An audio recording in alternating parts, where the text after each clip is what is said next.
এক গ্রামের পাশে গহীন বনে এক ডাইনি বাস করত। ডাইনি ছিল অত্যন্ত ভয়ানক।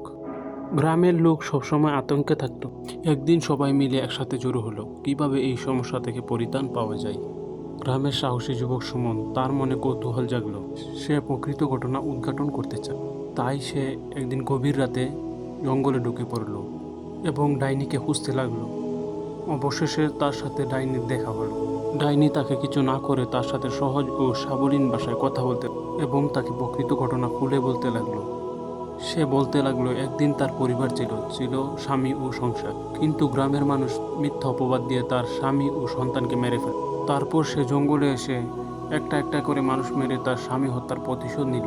সুমন ওই ঘটনা তার গ্রামবাসীকে খুলে বলল এবং সবাই তার কাছে ক্ষমা চাইল। ডাইনিও তাদের ক্ষমা করে দিল এবং তার পূর্ববর্তী পেশা ডাক্তারি বেছে নিল এবং মানুষের সেবা করতে লাগলো।